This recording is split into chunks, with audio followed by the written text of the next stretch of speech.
Imagine a world in which one of the things owned by a corporation was the song Happy Birthday. In fact, an AOL Time Warner subsidiary holds the copyright. In the past, it has demanded over $10,000 to allow you to hear anyone sing this popular song in a film. We didn't pay.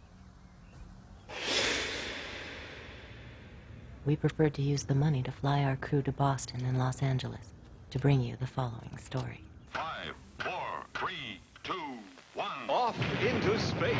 Man, that takes real teamwork. And here's a team of junior spacemen with an out-of-this-world breakfast. Comparing the marketing of yesteryear to the marketing of today is like comparing a BB gun to a smart bomb. It's not the same as when I was a kid, or even when the people who are young adults today were kids. It's much more sophisticated and it's much more pervasive.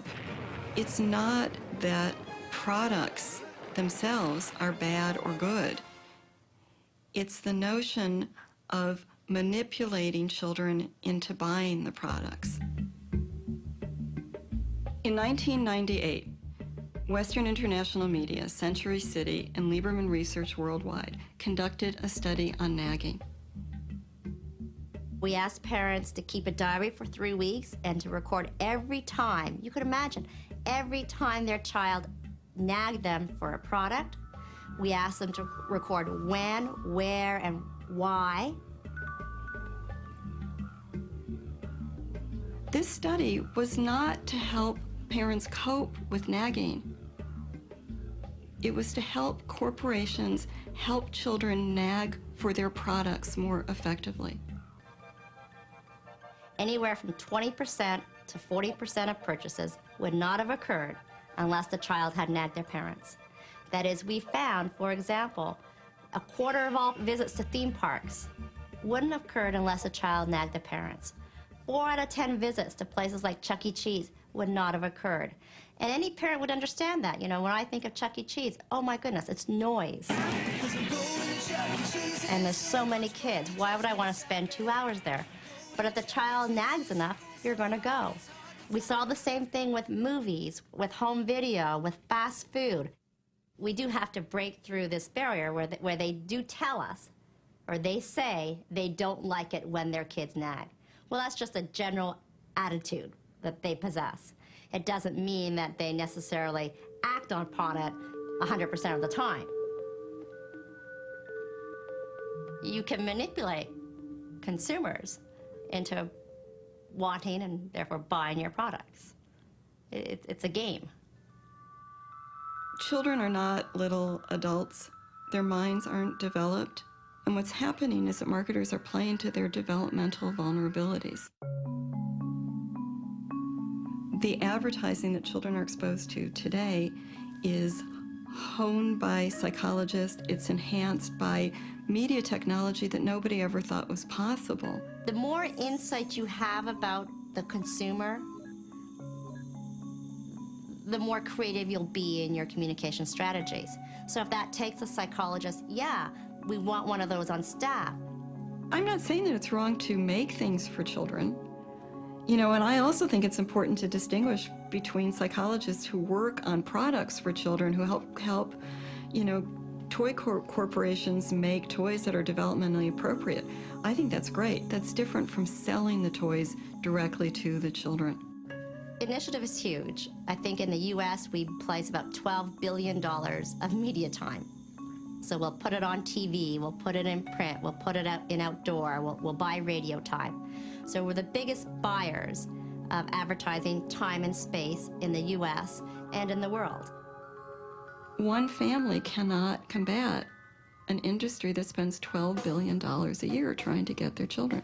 They can't do it. They are tomorrow's adult consumers, so start talking with them now, build that relationship when they're younger, and you've got them as an adult.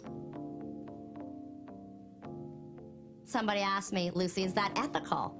You're essentially manipulating these children. Well, yeah, is it ethical? I don't know. But our role at Initiative is to move products. And if we know you move products with a certain creative execution, placed in a certain type of media vehicle, then we've done our job. Every institution provides the people who are members of it with a social role to occupy. And typically, institutions that are vibrant and have a lot of power will specify that role in some sense as a list of virtues. It's true for churches, for schools, for any institution that has power over people and shapes them.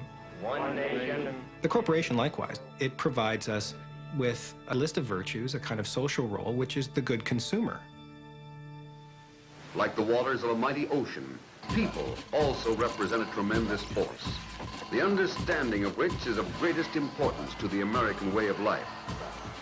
This force is known as consumer power.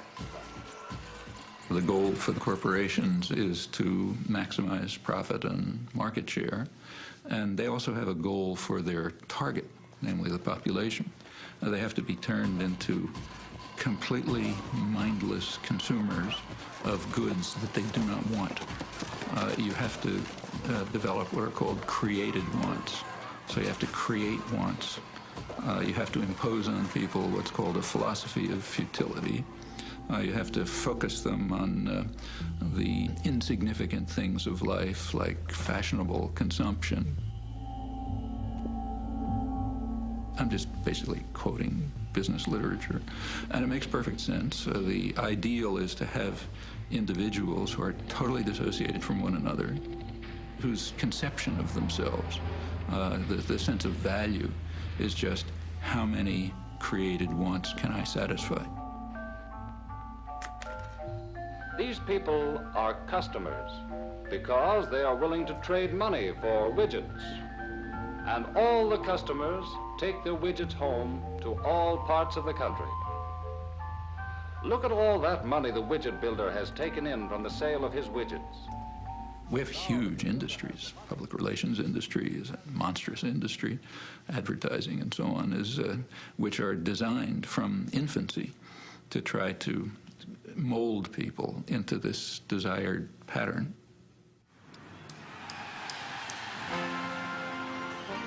We saw Tiger Woods on TV with a hat with a Nike logo on it, and we figured, he probably gets like millions of dollars just to wear the hat on a press conference. And therefore, we figured we can do that for someone else and hopefully get money in turn so we can go to school. And that's how we came up with being corporately sponsored. We made our sponsor announcement on Today's Show on June 18th.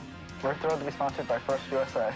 We're thrilled to be working with First USA as our corporate sponsor, and they're covering our college tuition. Found First USA as our sponsor, and we're proud to be working with them. Our sponsor is First USA, so we were really thrilled to announce First USA as our sponsor. We're thrilled to be working with First USA. And so we give First USA a good name in the media and include them in our news stories, and then through there they get as much advertising as we can give them. They'll be conforming not to the wishes of demanding parents, but to the wishes of an image-conscious corporation. They're not just out there for the money, and they want to work with us and be our friends and let us help them, help us, and vice versa. We became walking billboards to pay for our college tuition. Cool Site of the Day picked us as Cool Site, and Yahoo picked us, and we were in USA Today. When we did our photo shoot for People magazine, this is where we stood, up on top. We stood up here, and we smiled. We smiled and took the picture. Our parents had war stories and stuff to tell us, but we have our corporate sponsor story. Exactly. I mean, I have a lot of faith in the corporate world because it's always going to be there, so you may as well have faith in it, because if you don't, then it's just not good. Canada's most popular documentary, The Corporation, now on DVD. More than 8 hours of extras on 2 discs, commentaries, the making of, deleted scenes, and more. 165 new interview clips on 23 topics, with related web links and strategies for change.